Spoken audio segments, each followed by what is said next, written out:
Hello, good morning, student. I am Sunita Sharma, your economics teacher. Today, I will teach you chapter number 3, class 11th, Indian economy.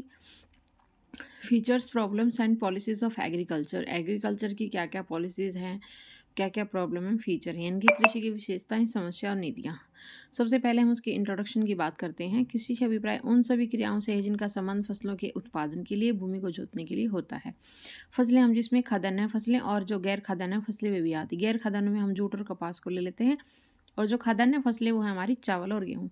उसके बाद next step है हमारा importance of agriculture the Indian economy, यानी कि भारतीय अर्थव्यवस्था में कृषि का क्या महत्व है। What is the importance of agriculture in the Indian economy. ठीक है, भारतीय अर्थव्यवस्था में कृषि का क्या महत्व। सबसे पहले फर्स्ट पॉइंट आता है सकल घरेलू उत्पाद में योगदान, कंट्रीब्यूशन टू जीडीपी। जीडीपी में जो है कृषि का काफ़ी योगदान रहा है। लगभग क्योंकि लगभग 1/4 भाग जो है प्राथमिक क्षेत्र पर हमारा निर्भर है, जिसमें कृषि एक महत्वपूर्ण घटक है। ठीक है, कह रहा है कि जीडीपी में योगदान जो है विभिन्न वर्षों में लगभग 18 से 51% के बीच रहा है। ठीक है, तो जीडीपी में सकल घरेलू उत्पाद में काफ़ी कंट्रीब्यूशन रहा है कृषि का।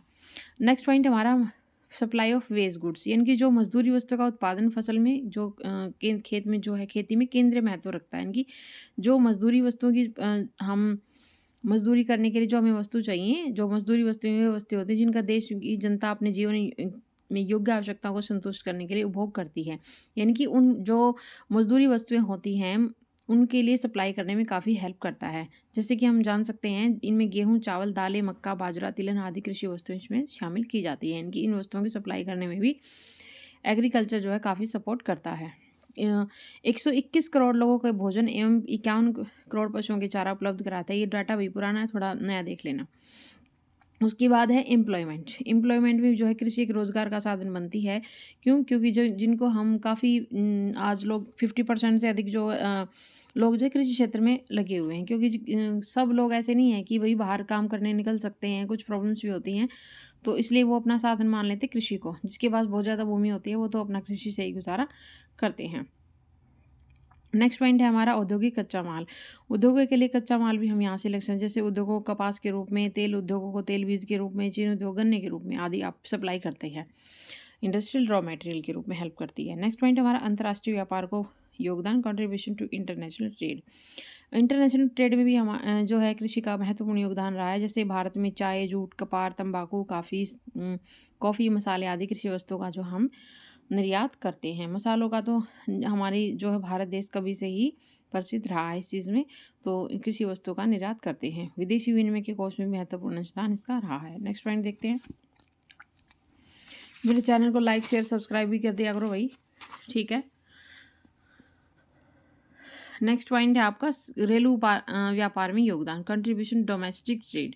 अब फर्स्ट जो पिछला पॉइंट था वो था इंटरनेशनल ट्रेड, अब इसका हम पढ़ेंगे कंट्रीब्यूशन जो है डोमेस्टिक ट्रेड में भी। डोमेस्टिक मतलब जो घरेलू में कैसे है कि देश के घरेलू व्यापार में भी कृषि एक महत्वपूर्ण साधन है, क्योंकि लोग अपनी लाखों आवश्यकताओं की पूर्ति के लिए कृषि की वस्तुओं की खरीद पर भारी व्यय करते हैं। ठीक है, तो डोमेस्टिक ट्रेड के लिए भी इसका महत्वपूर्ण योगदान रहा है।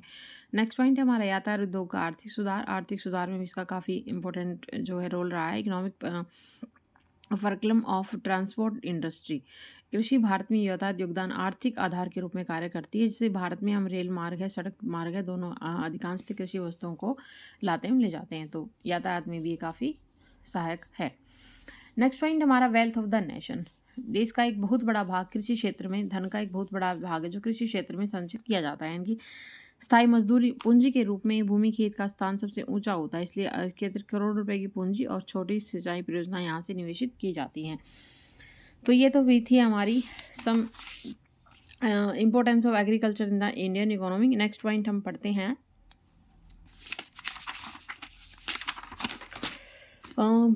भारतीय कृषि की विशेषताएं, इनकी फीचर्स ऑफ इंडियन एग्रीकल्चर। उसकी विशेषताएं क्या है। निम्न उत्पादकता, जो है कह रहा है कि उत्पादकता भी प्राय वो उससे होता है जिसे हम प्रति हेक्टेयर के से उत्पादन करते हैं।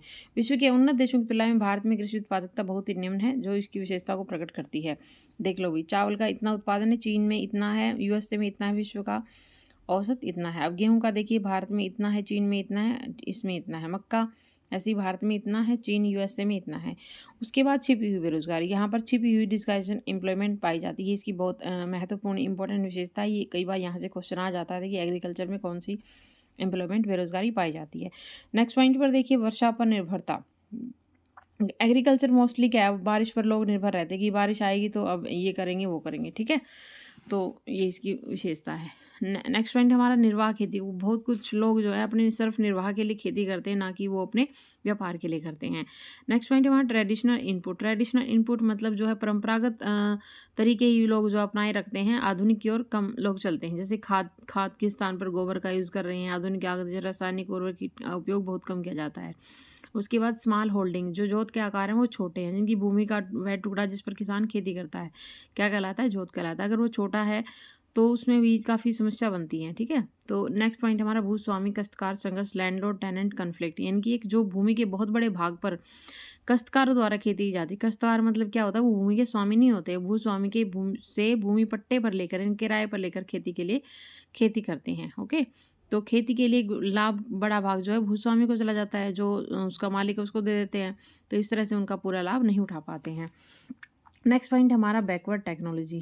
टेक्नोलॉजी वही है भाई, हम जो न्यू टेक्नोलॉजी आ रही है, जैसे ट्रैक्टर थ्रेशर आदि का उपयोग जो हम बहुत कम करते हैं, वह अपनी जो पुरानी बैकवर्ड टेक्नोलॉजी का यूज़ करते रहते हैं, ठीक है। ये थी भी feature of Indian agriculture. Next point हम चलते हैं, problem of Indian agriculture. This is very important video भाई, this is very important chapter. यहाँ से एग्जाम में क्वेश्चन कई बार आया है, एक दो मैंने आपको पीछे बताया भी था कि एग्रीकल्चर में कौन सी एम्प्लॉयमेंट पाई जाती है, ठीक है। कई बार फीचर्स ऐसे पूछ लेते हैं, इसकी कौन सी फीचर इसमें नहीं आती है, इस तरह से पूछ लेते हैं। तो सारे पॉइंट आप इसके ध्यान से पढ़ लीजिएगा। नेक्स्ट पॉइंट आता है हमारा problems of Indian economy. Problem क्या क्या है, प्रॉब्लम है भी lack of permanent means of irrigation, यानी कि सिंचाई के साधनों का अभाव है। नेक्स्ट पॉइंट हमारा डी एफिशिएंसी ऑफ फाइनेंस, यानी कि वित्त का इतनी बड़ी समस्या बनी हुई है देश के लिए कि अच्छी चीज़ें खरीदने के लिए उनके पास पैसा नहीं है, यानी कि फाइनेंस की कमी है, वित्त का अभाव है। नेक्स्ट पॉइंट हमारा कन्वेंशनल आउटलुक, यानी कि परंपरागत दृष्टिकोण। परंपरागत दृष्टिकोण क्या एक सबसे बड़ी समस्या है, ठीक है। यानी कि जो लोग अगर हम उनको एक नई तरीके से खेती करने के लिए कहें तो वो जो है उस चीज़ को अपनाते नहीं हैं, कि वो पुरानी चीज़ों सोचते भी हम इससे ही लाभ कमा सकते हैं, ठीक है। नेक्स्ट पॉइंट हमारा छोटी बिखरी जोत है, इनकी स्मॉल एंड स्कैटर्ड होल्डिंग। इनकी जो जोत है, जोत क्या होता है, जो पीछे बताया था अभी, जिस पर जितने आकार के पर जो है एक किसान जो है फसल को उगाता है। तो अगर जोत छोटी है तो उन पर हम ज़्यादा अच्छे से फसल नहीं उगा सकते हैं, ठीक है। जो हमारी नई नई टेक्नोलॉजी है, ट्रैक्टर है, थ्रेशर है, उनका भी यूज़ हम अच्छे से उन पर नहीं कर पाते हैं। नेक्स्ट पॉइंट हमारा शोषक कृषक संबंध, एक्सप्लोइटिव एग्रीगेशन रिलेशंस, यानी कि कृषि संबंध से अभिप्राय की भूस्वामी और जो टेनेंट है, पट्टेदार, उनके संबंध जो हैं अच्छे नहीं हैं, ठीक है। इसलिए उनका शोषण होता है, वही जो वो ज़्यादा लाभ नहीं उठा पाते हैं। भूस्वामी को ही मतलब ज़्यादा मालिक को ही ज़्यादा उनको पैसा देना होता है, इसलिए जो उनका शोषण होता है। नेक्स्ट पॉइंट हमारा आता है व्यवस्थित विपणन प्रणाली का अभाव, lack of organised marketing system. Market system ज़्यादा ऑर्गेनाइज नहीं है, जो मंडियाँ जो है किसानों को अच्छे तरह से मिल नहीं पाती हैं, स्थान जो फसलों को रखने के लिए अपना अच्छे से उनको स्थान नहीं मिल पाता है, ठीक है। तो ऐसी समस्या है, आप पढ़ेंगे इनको हम टैकल कैसे कर सकते हैं, tackling the problem reforms in Indian agriculture, ठीक है। उसको समस्या को हम कैसे सुधार सकते हैं। तो फर्स्ट आता है, देखो छोटा सा ग्राफ बनाया हुआ है, ये देख लो इसको। तो ये हमारा है, हम फर्स्ट पॉइंट टेक्निकल रिफॉर्म्स से, सेकंड है इनमें भूमि सुधार भी कह सकते हैं, इंस्टीट्यूशनल रिफॉर्म्स भी कहते हैं, जनरल रिफॉर्म्स भी बोल सकते हैं इनको, ठीक है। टेक्निकल रिफॉर्म्स में क्या है, अधिक उपज देने वाली रासायनिक खाद का प्रयोग, वैज्ञानिक खेत संबंधी अभ्यास करें, खेत के अंतर्गत साधन इनकी जो नई टेक्नोलॉजी है उनके साथ उनका उपयोग करें। नेक्स्ट पॉइंट आता है हमारा इंस्टीट्यूशनल रिफॉर्म्स, यानी कि भूमि सुधार भी हम इसे कह सकते हैं। मध्यस्थों का उन्मूलन के, जो डायरेक्ट खेती करने वाले हैं, जो स्वामी है वही खेती के लगान का नियम, जो हमारा लगान दिया जाता है वो ज़्यादा ना हो, एक नियम बनाया जाए, चकबंदी समाप्त हो, इनकी जो होल्डिंग है, जो के आकार जो छोटे छोटे ख़त्म कर दिए जाएं, एक अच्छी सी भूमि तैयार की जाए, ठीक है। भूमि की उच्चतम सीमा और अधिक भूमि का पुनर्वितरण किया जाए, सहकारी खेती में सुधार किया जाए। उसके बाद आते हैं जनरल रिफॉर्म्स, इनकी सामान्य सुविधाएं। सामान्य में क्या होता है कि सिंचाई की सुविधाओं का विस्तार हो, शाखा प्रबंधन हो, नियंत्रित मार्केट किसानों को मिल पाए और कीमत समर्थन मूल्य मिल पाए। देखो ये पॉइंट जो है, एक तो चकबंदी और एक कीमत समर्थन नीति, ये दोनों पॉइंट यहाँ से बहुत इंपॉर्टेंट हैं, ये एज इट इज़ एग्जाम में आते हैं। एमएसपी क्या है और चकबंदी क्या है, ठीक है। तो पढ़ेंगे क्या है। फर्स्ट पॉइंट ये था हमारा अधिक उपज देने वाले बीजों का प्रयोग, रासायनिक खाद का प्रयोग, संरक्षण के लिए कीटनाशक दवाइयों का प्रयोग, वैज्ञानिक प्रबंध खेती अभ्यास किया जाए, खेतों को यंत्रीकृत साधन। इसको इतना डिफाइन करने का इसमें कुछ है नहीं, जो डिफाइन करने का वो मैं आपको डिफाइन कर दूंगी। नेक्स्ट पॉइंट हमारा मध्यस्थों का उन्मूलन किया जाए, लगान का नियमन किया जाए। ये पॉइंट है भाई देखो, चकबंदी। चकबंदी में क्या होता है, एक बहुत बड़ी समस्या है। समस्या को सुधारने के लिए चकबंदी कार्यक्रम चलाए गए, यानी कि 2004 तक 630 लाख एकड़ भूमि चकबंदी, अर्थात चकबंदी मतलब जो इधर उधर बिखरी हुई भूमि है ना, किसानों को एक ही स्थान पर परिणित कर ली जाए। ये नहीं कि 1 बीघा कहीं पर दे दी, 1 बीघा कहीं पर दे दी, आधा बीघा कहीं पर दे दी, उससे जो है उसको प्रॉब्लम होती है। ठीक है, तो चकबंदी खत्म करके एक जगह पर किसानों को अच्छी तरह से भूमि दी जाएगी जोतने के लिए। तो ये पॉइंट यहाँ से एग्जाम में पूछा जाता है। उसके बाद है भूमि की उच्चतम सीमा। जोतों के आकार की उच्चतम सीमा जो निर्धारित कर दी गई है, उच्चतम सीमा से ऊपर भूमि को सरकार ने स्वयं ने ले लिया और उनका पुनः वितरण जो है छोटे किसानों तथा भूमिरहित के श्रमिकों के बीच में कर दिया है। ओके, उसके बाद हमारा कोऑपरेटिव फार्मिंग। चकबंदी के लाभों को इष्टतम करने के लिए सहकारी खेती को प्रोत्साहन किया जाता है। प्रतियोगी बाजार संचार में छोटे जोतधारकों की शोधा शक्ति बढ़ाने के लिए सहकारी खेती को प्रोत्साहन किया जाता है। नेक्स्ट पॉइंट आता है हमारा भी, सिंचाई सुविधाओं में सुधार हो, विस्तार हो, उनका ज़्यादा से ज़्यादा जो है सिंचाई परियोजनाएं बनाई जाएं, ताकि सब जो बंजर भूमि है वहाँ तक भी जो है अच्छी तरह से सूखा जहाँ पर वहाँ तक भी पानी पहुँच पाए। ठीक है, उसके बाद साग का प्रबंध किया जाए ताकि लोग अच्छे अच्छे बीज खरीद लें। देखो ये क्वेश्चन यहाँ से यूँ का यूँ आ जाता है। अभी 1982 में राष्ट्रीय कृषि नाबार्ड बैंक की इसकी स्थापना की गई थी, किसको, साग का प्रबंध कराने के लिए, एग्रीकल्चर के लिए। ठीक है, यहाँ से क्वेश्चन एचडी जाता है यूँ का यूँ। उसके बाद नियमित बाजार एवं सहकारी विपणन समितियां बनाई जाएं ताकि किसानों को उचित कीमत पर हम जो है उपलब्ध करा सकें। मध्यस्थों का शोषण, मध्यस्थों का जो है भागीदारी खत्म हो, जिससे किसानों का शोषण होता है। उसके बाद इम्पोर्टेंट पॉइंट आता है भाई कीमत समर्थन नीति। किसानों को कृषि उत्पादकता में वृद्धि करते रहने प्रेरणा आवश्यक है कि उनकी बाजार की अनिश्चितताओं को सुरक्षित रखा जाए। इसके लिए उनको क्या दिया गया है भाई, कीमत समर्थन नीति को लागू किया जाए, ताकि सरकार जो है उनके उपज के लिए एक न्यूनतम कीमत देने का विश्वास दिलाती है। सरकार अपनी व्यापारी एजेंसी द्वारा समर्थन कीमत पर किसान द्वारा बेचे जाने वाले उपज को खरीदने का प्रबंध कराती है। इनकी जो गवर्नमेंट की जो एजेंसीज हैं उनके द्वारा एक एमएसपी प्राइस डिसाइड किया गया है। किसान को इस कीमत से नीचे जो है कोई भी फसल उस पर बेचने पर जो भी मतलब उचित कीमत उसको दी जाएगी, कोई भी उनके साथ दखलंदाजी नहीं कर सकता है। ठीक है भाई, तो ये थे हमारे फीचर्स, रिफॉर्म्स और विशेषताएं।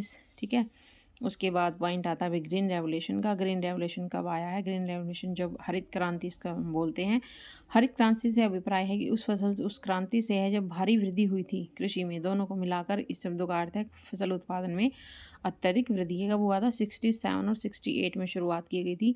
ये भी क्वेश्चन यूँ का यूँ आता है अभी पेपर में। ठीक है, तो अगर ये सब्जेक्ट जो है ना भाई काफ़ी इंपॉर्टेंट है एग्ज़ाम्स ऑफ व्यू से। ठीक है, एग्ज़ाम ऑफ व्यू के लिए व्यू से काफ़ी इंपॉर्टेंट है ये। देखो 3-4 क्वेश्चन मैंने आपको इसी चैप्टर में बता दिए हैं। ठीक है, लेकिन आप मेरी वीडियो को लाइक शेयर और सब्सक्राइब ज़रूर करें, ज़्यादा से ज़्यादा सब्सक्राइब जुड़ें।